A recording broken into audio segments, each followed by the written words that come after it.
Hey guys, welcome back to my channel, and I'm here with a new video for you guys. I know I've been talking a lot about capacitors in the past few videos, and in today's video I'm going to be using all that knowledge to help you guys understand what a capacitive touch sensor is. So before we get into all this, we first have to understand what a capacitive touch sensor really is. So a capacitive touch sensor is a device that is able to register touch input based on capacitance variance. Capacitor variance. So as we see over here, this capacitive touch sensor has 4 capacitors. So as we see, if I touch one of these capacitors, we can see a light go bright. Why does this happen? Because when I touch this capacitor, the natural electricity that's stored in my skin gets transferred to these capacitors. And as we know, capacitors are very sensitive, and now whatever variance in capacitance that just happened is now being transferred through these wires into my Raspberry Pi, and then is later driven by a Raspberry Pi program, allowing me to convert this variance of capacitance into a touch input, allowing my capacitive touch sensor to register a touch input. So now that we talked a little bit about how capacitors work, we can see that it's not very different from a smartphone screen. So as we see, when we boot up a smartphone, our smartphone screen takes a base capacitance value, which we can assume to be 0.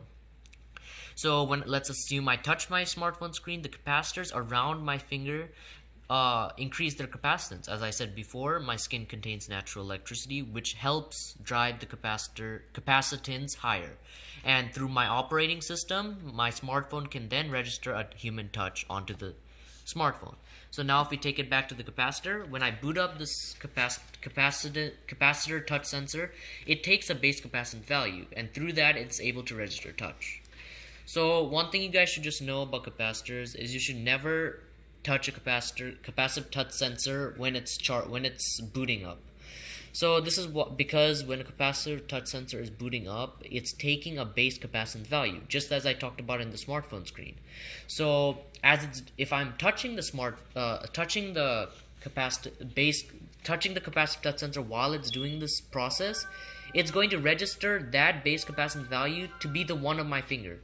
So now we can see that if I were to actually touch this capacitive touch sensor, it wouldn't register anything, because the base capacitance value is now the input that I'm giving when I touch it. Which is why you guys should never touch a capacitive touch sensor when it's booting up, because it does not count for the correct base capacitance value, causing your programs and software to not go as according to plan. So now if we take it over here, we can see I've drawn my capacitive touch sensor, and let's just talk about the circuit that I've used and how it communicates with the Raspberry Pi. So just as a refresher, this capacitive touch sensor uses SPI communication. SPI communication is the method of one data mine for one device. So for example, I'm using one device. This device will send all its data to one Raspberry Pi port, or multiple if it's giving different data lines. But just as a refresher, I2C communication is the process of one data cable for multiple devices, meaning that I can connect multiple sensors to just one data cable, and because each of my devices have a different serial number or a unique number, my Raspberry Pi is able to differentiate between the different devices. So that's just the difference between SPI communication and I2C communication. I2C is multiple devices for one data cable, and SPI is one data cable for one device. So just to recap, capacitive touch sensor is a SPI communicating device, which is why I've connected four data cables to monitor the 4 capacitors in my capacitive touch sensor. So my project today is I'm going to be using these 4 capacitive touch sensor to control my RGB light. So as we see, I've connected my 3.3 volts to a resistor and a diode, and this is going to be my mini circuit, which I'll be controlling through my Raspberry Pi. And of course, this is my capacitive touch sensor. So now I've talked a little bit about capacitors and everything. So now let's take a look at what my circuit actually looks like in real life. So this is my RGB light, and this is my capacitive touch sensor, as I've shown before. So now that I've talked a little bit about that, let's go to the actual program that I'm doing. As you see, these are the 4 different data cables that I'm going to be monitoring, or will be sending out to the Raspberry Pi, and this is the RGB light ports.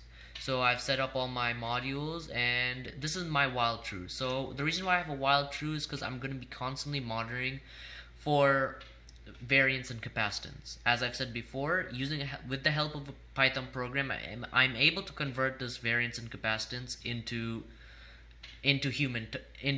helping my capacitive touch sensor register human touch. So as we see over here, when I'm touching pad 1, I send one part of my RGB light high, causing a different color to show up. When I'm pressing pad 2 though, a different color to show up, and pad 3 and 4 are different colors as well.